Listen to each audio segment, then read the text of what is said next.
Let us open our Bible on Psalms 135, verse 5 and 6. Praise the Lord. For I know that the Lord is great, and that our Lord is above all gods. Whatsoever the Lord pleased, that did he in heaven and in earth, in the seas and all the deep places. Yes. So, kahapon, kinumpare yung idols at ang totoong Diyos. Yung tunay na Diyos na lumalang sa lahat, na makapangyarihan sa lahat. Ito naman ngayon, for I know that the Lord is great, that our Lord is above all gods. So, focus tayo ngayon sa ating Panginoong Diyos na lumalang sa lahat. Bakit lagi kong kinokonek ang Diyos na lumalang sa lahat? Para hindi siya makamalan na Diyos-Diyusan. Hindi siya makamalan na false gods. Pag sinabing Diyos na lumalang sa lahat, wala nang katulad niya. Wala na makakagawa ng kanyang mga nilalang. So, nagpapaintindi lang na isa lang ang Diyos, isa lang ang naglalang, siya lang, wala ng iba. Ano siya? Sinabi dito, whatsoever the Lord please. Ano man ang kinasiyahan ng Diyos, that He did, He in heaven. Lahat ng mga nilalang niya doon sa langit, kung ano yung gusto niyang gawin doon, anong gusto niyang sabihin doon, kung anong gusto niyang i-command doon, ano yung gusto niyang lalangin doon, kung anong gusto niyang, sinong i-retain niya doon, sinong ibagsak niya dito sa lupa. Lahat-lahat yan. Ayon yan sa kanyang pagka-Diyos. And in earth, dito rin sa lupa.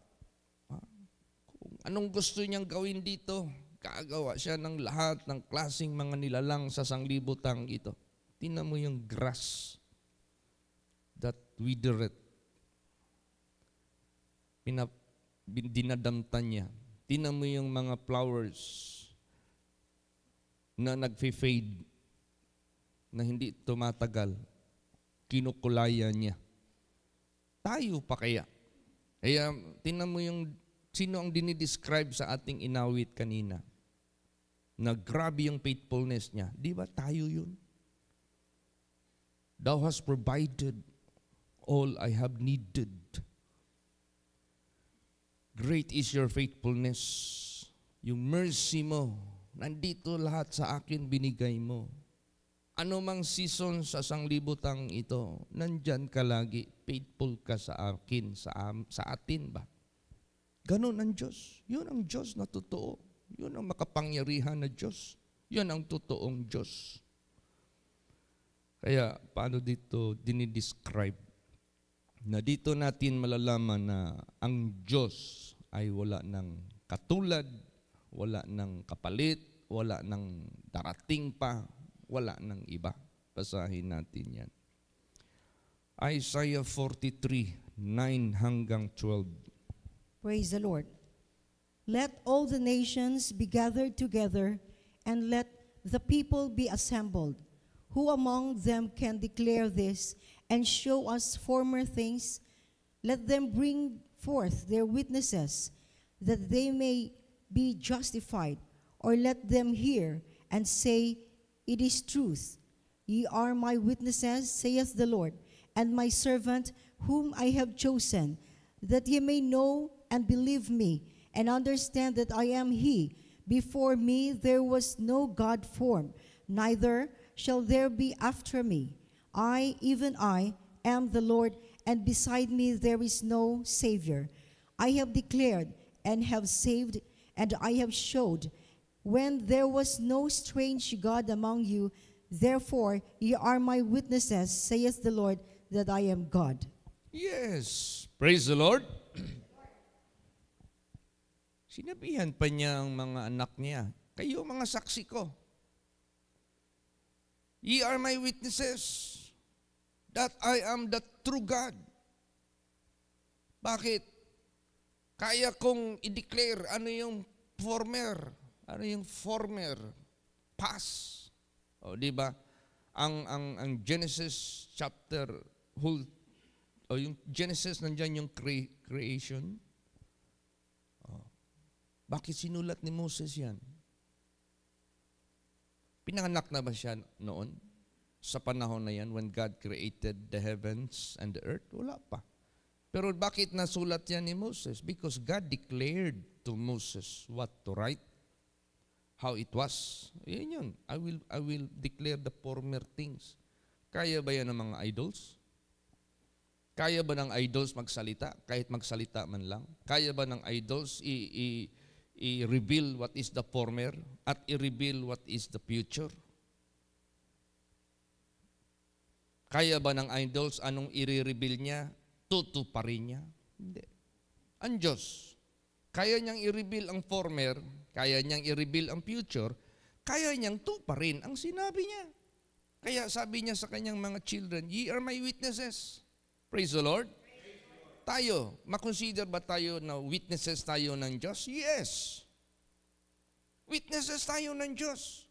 Dahil nakikita natin yung gawa ng kanyang mga kamay. Naririnig natin ang kanyang tinig.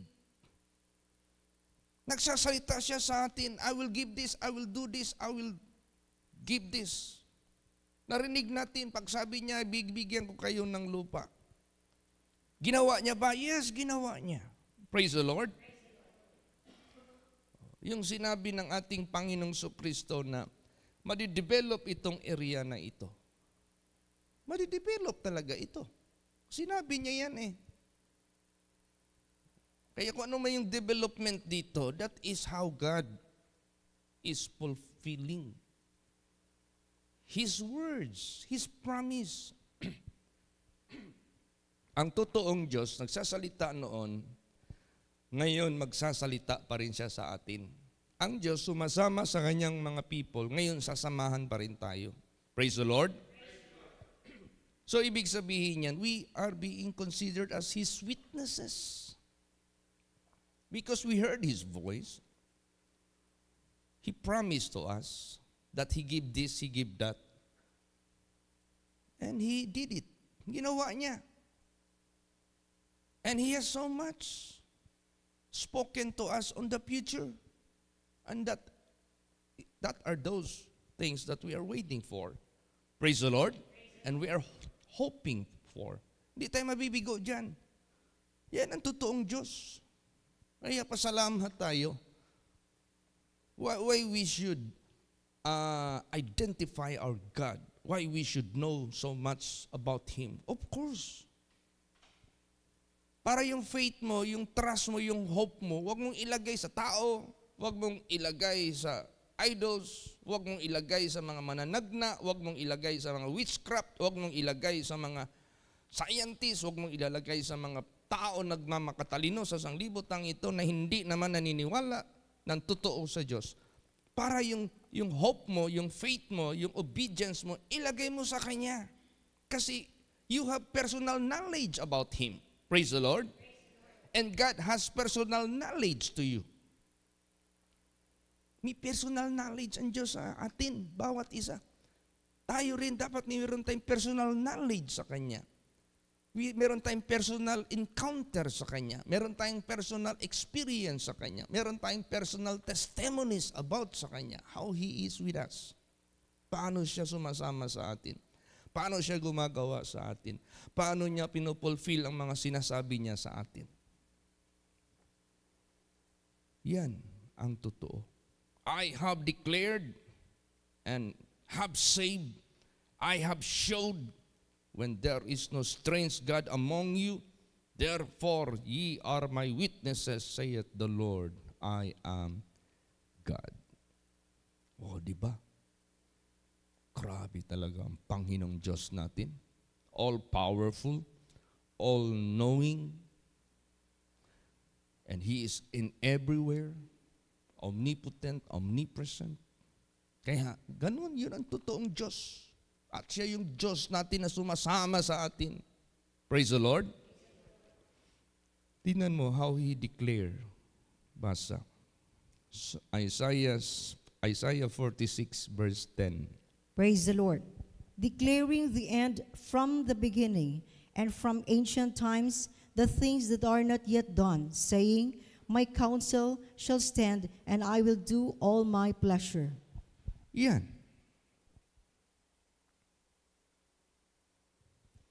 Hinahayag ang katapusan mula sa panimulain. Saan natin makita yan? Sa Bible. Ang Bible, makita mo sa Revelation, nandyan na yung katapusan, kung anong sinasabi dyan eh. Nandyan na yung mga itlaglag sa impyerno. Nandyan na yung description ng kaharian. Nandyan na yung description ng kapahamakan.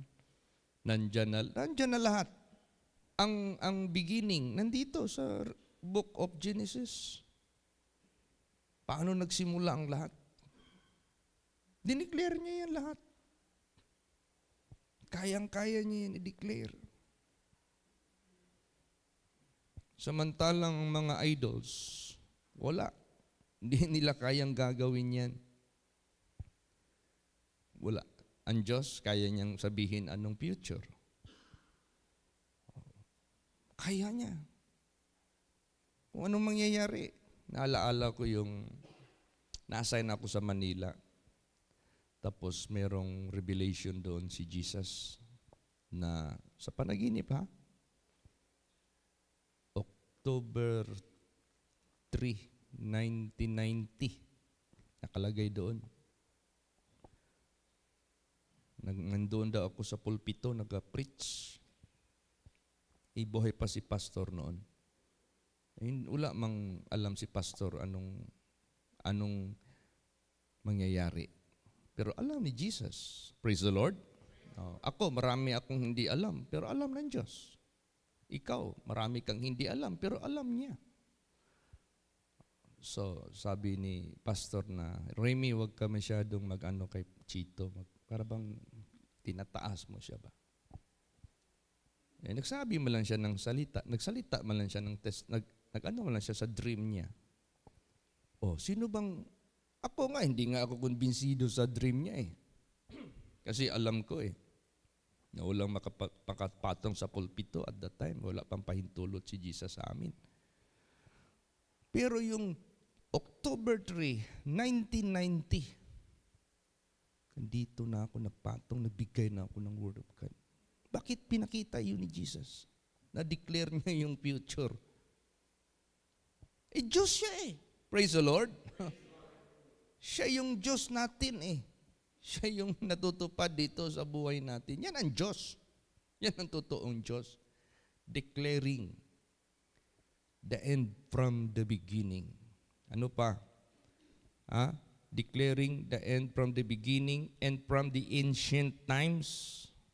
The things that are not yet done, papahayag niya yan. Saying, my counsel shall stand and I will do all my pleasure. Walang makakano. Dineclare niya nga niya paano niya i-end ang world. Susunugin niya pala ito. Ito palang world na ito, reserved na pala ito sa fire. Kung paano niya binaha. This world is being kept in store, reserved unto fire. Matutupad lahat yan. Yan ang Diyos. Yan ang totoong Diyos. At wala ng iba. Sige daw. Kuha ka ng mga idols, tapukin mo lahat yan. Malaki, maliit, gold, silver, lahat ng idols, tapukin mo. May isa ba dyan na makadeclare anong mangyari sa future? Kaya hinamon ng Diyos yung mga idols dito. Basahin natin. Isaiah 41:22. Praise the Lord. Let them bring them forth and show us what shall happen. Let them show the former things what they be, that we may consider them and know the latter end of them, or declare us things for to come. Yan. Di ba? Palabasin mo sila. Ihayag nila ano ang mangyayari. ihayag din nila ano yung mga past. Para makonsider natin sila at malaman natin kung ano ang darating sa kahuli-hulihan. Or i-declare nila sa atin ano ang darating. Hindi man yan magagawa ng idols. Kahit si Satanas, hindi niya alam lahat. Ang Diyos lang. Praise the Lord. Ang Panginoong Diyos lang ang nakakaalam niyan. Pero kung ang totoong Diyos na ating nakilala, ang totoong Diyos na ating pinanampalatayanan, ang totoong Diyos na ating tinatawag araw-araw, ang totoong Diyos na ating sinasamba, niluluhuran, pinaglilingkuran, at ginagawa ang kanyang kautusan, kaya niya yun. Yung lahat na na-require niya, sabi niya, palabasin niyo sila. Ihayag nila kung ano ang nakaraan. Ihayag nila ano ang darating. Hindi nila kaya yon. Pero siya, kaya niya. Basa. Isaiah 42 verse 9. Praise the Lord. Behold, the former things are come to pass, and new things do I declare. Before they spring forth, I tell you of them. Yan ang Diyos. Praise the Lord. Siya yan. Wala nang iba. Behold, the former things are come to pass. Lumipas na yung mga nakaraan, yung mga dati. And new things do I declare. Mga bago, kaya kong ihayag. Yung mga hindi nahayag dito sa Bible, dahil itong Bible, matawag natin itong past and future nandito sa Bible. Ngayon, tayo ngayon present, di ba? Pero He can speak to us what is coming. Ma-declare niya yan. Pag sabi niya, bigyan ko kayo ng malaking lupa, nangyari. Madidevelop itong lugar na ito. Under development pa. Mangyayari lahat yan. Praise the Lord. Mangyayari lahat yan. 100% yan. 100% yan.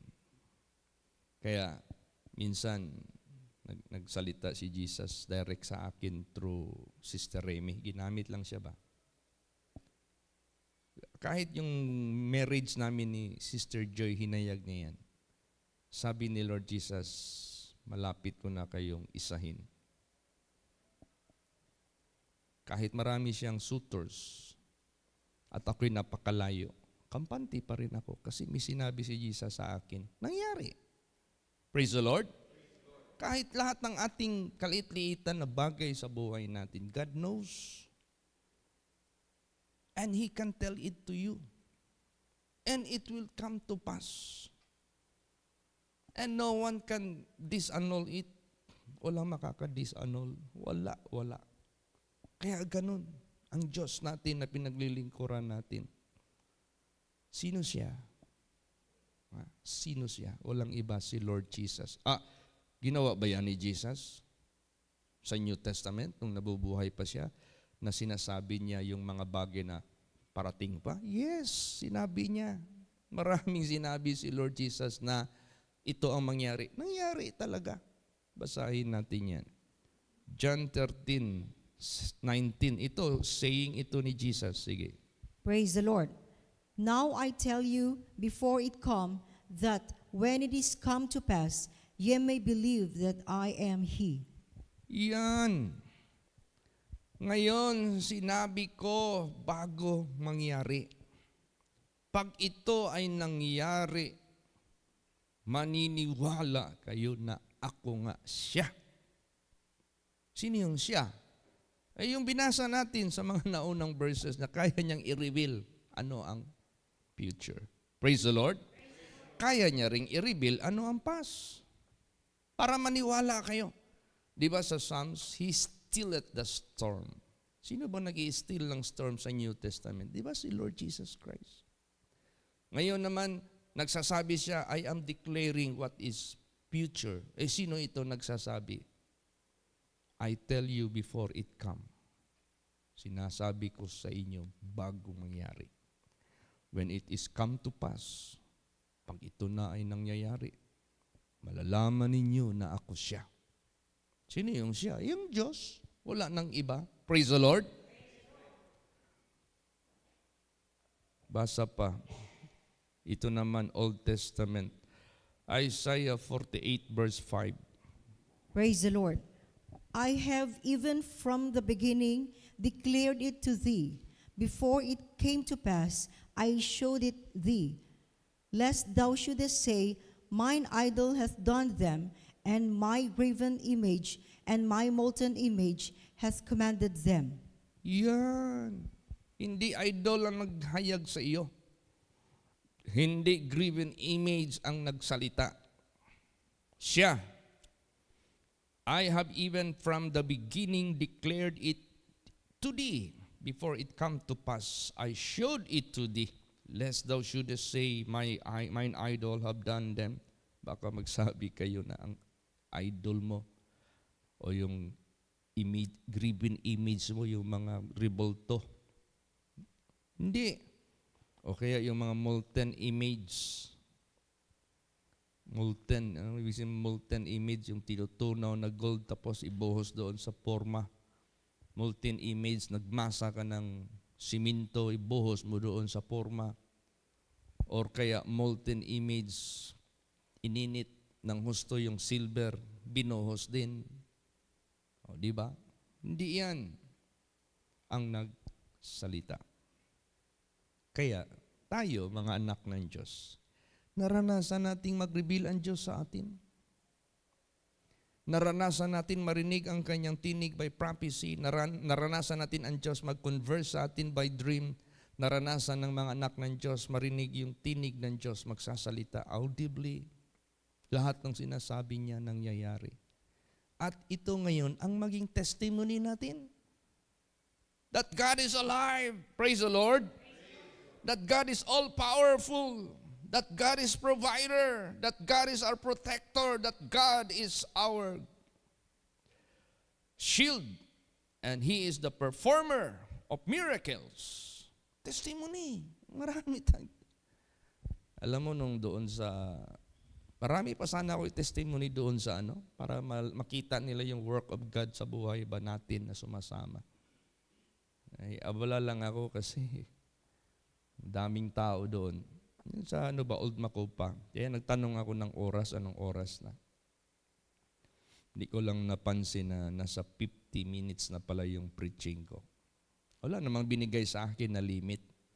Pero kung patestimonihin tayo, praise the Lord, to God be the glory. Ang dami nating ma-share. Actual yan. Partly, nagbigay ako ng testimony kay Mr.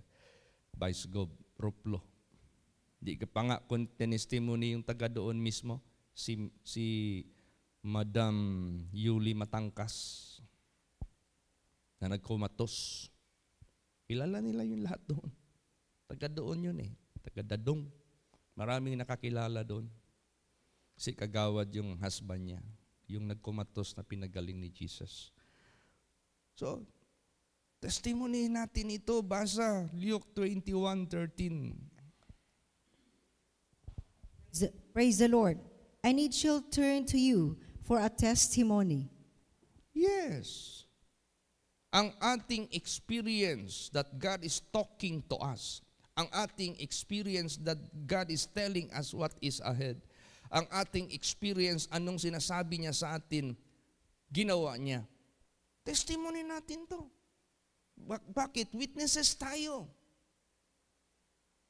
Ano palang role ng witness? Di ba mag-testify? Maggawa ng testimony? O di tayo, witnesses tayo ng Diyos. Dahil nakita natin na sumasama siya sa atin. Nakita natin gumagawa siya.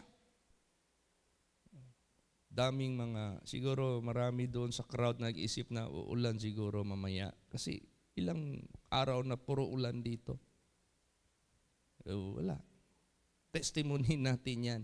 Testimony ng lahat ng mga tao doon. Nakita nila paano pinigilan ng Diyos yung ulan na kahit tag-ulan. Praise the Lord. Dami nating testimony. Kaya, therefore, tingnan mo mismo si John the Baptist. Sinong nauna ipinanganak? Si John the Baptist o si Lord Jesus Christ sa flesh? Nauna si John. Pero bakit nag-testimony si John na si Jesus nauna raw sa kanya? Meron ba yan, Pastor Chit? Yes, basahin natin. John 1:15. Praise the Lord. John bare witness of him and cried, saying, This was he of whom I spake. He that cometh after me is preferred before me, for he was before me. Oh, di ba? Ito yung aking sinasaksihan, sabi niya. At siya'y sumigaw. This was he of whom I speak. Ito siya ang aking sinasabi. He that cometh after me. Siya yung sumusunod sa akin. Siyempre, nauna pinanganak si John the Baptist, si Jesus na sa likuran niya. He's preferred before me. He was before me. Nauna siya sa akin. Praise the Lord. Oo, nauna siya sa akin. Bakit? Wala pang mundo, nandyan na si Jesus Christ. Hindi pa nalalang ang mundo, nandyan na si Lord Jesus Christ. Nandyan na ang Diyos. Basahin natin. Bakit? Taga saan pala si Lord Jesus? John 8:23 hanggang 24. Praise the Lord. And he said unto them, Ye are from beneath, I am from above. Ye are of this world, I am not of this world. I said therefore unto you, that ye shall die in your sins. For if ye believe not that I am he, ye shall die in your sins. Yan, maliwanag masyado. Kayo ay taga-baba. Ako naman taga-taas. Hindi ako taga dito sa mundo. Kayo, taga-mundo. Sinasabi ko sa inyo, mga mamamatay kayo sa inyong kasalanan pag hindi kayo naniniwala na ako ay siya. Sino yung siya? Yung Diyos na nauna sa lahat. Praise the Lord. Kaya nagalit yung mga tao dito. Hindi nila maintindihan yung sinasabi ni Lord Jesus eh. Pag sabi ni Lord Jesus, before Abraham was I am. So, ano ka? Wala pa ngang 100 years old yung parents mo. Ikaw wala ka pa ngang 50. Nauna ka pa kay Abraham. Sinabi na nga ni Jesus, hindi ako taga-lupa eh. Taga-langit ako. Praise the Lord. Purpose niya lang pumunta siya sa lupa. Kaya nga our Creator at the same time our Redeemer. Our Creator at the same time our Savior. Our Creator at the same time He is the one who paid the ransom for us. Kaya, basahin mo yung sinabi ni Jesus. John 8:58. Praise the Lord. Jesus said unto them, Verily, verily, I say unto you, before Abraham was, I am. Yan. Before Abraham was, I am. Yung word na I am, lumabas yun sa panahon ni Moses. Sabi ni Moses, Lord, if people of Egypt, especially the Pharaoh, ask me, what is the name of my God, whom sent me? Sabi ng Diyos sa kanya, ng Creator. Tell them that I am that I am. Sinabi naman ni Jesus, if you will not believe, you will die in your sin. If you will not believe that I am. Praise the Lord. Meron kayang sinabi ang Diyos sa Old Testament nung hindi pa ipinanganak si Jesus na siya yung I am? Basahin natin. Isaiah 43 verse 10. Praise the Lord. Ye are my witnesses, saith the Lord, and my servant whom I have chosen, that ye may know and believe me, and understand that I am he. Before me there was no God formed, neither shall there be after me. Yan, napakaliwanag niya.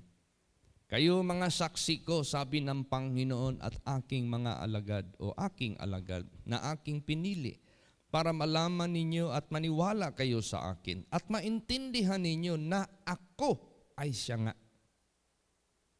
That I am He. Si Jesus naman nagsabi, you will die in your sin if you do not believe me that I am He. Wala namang iba na taga-above na pumunta dito sa lupa. Si Lord Jesus Christ lang. Wala nang iba. Praise the Lord. Basahin natin. Tingnan mo ha, look at this. When Jesus Christ died, buried, resurrected, His resurrection is indeed true. Bakit? Nagsalita siya eh. He spoke to Paul. He spoke to Ananias. He spoke to all his people. Until in the book of Revelation, still He is speaking. Because He is alive forevermore. Praise the Lord. How many years na itong Bible that is being written? Ilagay natin 3,000 years almost. And yet still He is speaking to us. And still we can hear His voice. We can hear His instruction. And still He give us His promises. And still He is giving us the instructions. He is alive forevermore. Praise the Lord. And He is still performing miracles. Granting our prayers. He is the same yesterday, today, and forevermore. Wala siyang hanggan. Tingnan mo yung Revelation kung paano nang nagsalita si Jesus Christ. Basa. Revelation 1:17 hanggang 18. Praise the Lord. And when I saw Him, I fell at His feet as dead. And He laid His right hand upon me, saying unto me, Fear not, I am the first and the last. I am He that liveth and was dead, and behold, I am alive forevermore. Amen. And have the keys of hell and of death. Yan. Tapos may nag-oppose naman dito. Hindi siya Diyos. Because God has no beginning and has no ending. Hindi, sister ending ha. God has no beginning and has no ending. Ang Diyos walang panimulain at walang katapusan. Oh, He is not the one. No, Jesus is referring the beginning and the ending, the first and the last. Paano natin yan ma-search? Basa, Genesis 1:1. Sige. Praise the Lord. In the beginning, God created the heaven and the earth. Yan. Sino ang beginning? God. Siya yan. I am the beginning. Praise the Lord. Saan natin makita yung ending? Kung ending, yung pinakalas. Di ba? Okay. Sino makikita natin sa pinakalas na verse sa Bible? Na wala ng kasunod na verse. Last na yan. Basa. Revelation 22 verse 21. Last verse na yan. Praise the Lord. The grace of our Lord Jesus Christ be with you all. Amen. Jesus. Siya yung beginning, God. Siya yung ending, Jesus Christ. Yan ang ibig sabihin niya. Praise the Lord. Okay, salamat tayo na He's alive forevermore. He is with us. He is performing His promises. He is declaring anything He would declare to us. The future, even the past. Kaya, To God be the glory. Pasalamatan natin ang Diyos sa lahat ng mga ito dahil lalo't niya pinagtitibay sa atin ang kanyang kapangyarihan comparing to idols, comparing to false gods, at comparing to the man or person that claiming to be God. Mamatay din yan. Ang tao hindi pwede maging Diyos. Kung i-claim niya siya yung Diyos, he is not the one. Pero ang Diyos, kaya niyang magpakatawan tao. Pero ang tao, yung tao lang talaga, hindi Diyos. Hindi niya kayang magpaka-Diyos. False yan. Kaya mayroon tayong wisdom. Only one. Isa lang ang Diyos. Isa lang ang Jesus Christ. Isa lang ang Savior. Wala nang iba. No one can claim His title. Amen? Praise the Lord. And those who will claim His title, they are in line with Lucifer. Sino pala ang nagkiklaim dito ng title? Si Lucifer. He claimed the title of being God. O kung sino man tao dito mag-claim ng ganun, that is in line with Satan, the devil, Lucifer. Huwag kang maniwala dyan. Kaya nga sabi nga ni Jesus maraming magsabi ng mga I am Christ. Do not go to them. See, warning yan sa atin. Baka meron kayong marinig na mag-claim na ganun-ganon. Maniwala kayo doon, mag-alis kayo dito, punta kayo doon. Nako, impyerno ang bagsak mo, sigurado. Bakit? Hindi mo sinunod yung instruction ni Jesus Christ. Maliwanag yan. Time will come. Hindi lang isa. Marami pa, sabi ni Jesus Christ. Many. Maybe that is generation after generation. Many will come and say, I am Christ. Do not go and believe them. Do not go to them. Wala namang ibang Kristo. Yung ipinanganak ng virgin na prophesied in the book of Isaiah. Nangyari talaga. Yung namatay sa cross for our redemption. Nakasulat na yan. It is written, it is behoved Christ to suffer and to be killed. Nangyari. And the third day, He will rise. Nangyari. Siya lang, wala nang iba. Praise the Lord. Okay, pasalamat. And He is alive forevermore. Kaya, salamat tayo. Lagi ni Lord Jesus Christ pinagtitibay sa atin yung kanyang pagkasya. Kung sino siya. That ye may believe me, Jesus said, that I am He. Para maniwala kayo na ako na nga siya. I am that I am. Kaya to God be the glory. Let's serve Him. Let's obey Him. Let's believe Him. Let's continue until the end. And let us proclaim Him. I-proclaim natin si Lord Jesus Christ. Kaya lahat ng sticker na binigay, lahat ng sasakyan na binigay ni Jesus sa akin, wala kong ibang pinaka-highlight na kahit saan ako magpunta, lahat ng tao na sumusunod sa akin, mababasa nila. Proclaim Jesus. Praise the Lord. Proclaim Jesus. Kaya to God be the glory, purihin ang Panginoong Diyos sa Kanyang kabutihan sa atin. Lagi niya tayong nire-refresh sa Kanyang pagka-Diyos. Amen? Praise the Lord. Magsitayo po ang lahat. Let us all pray. Hallelujah.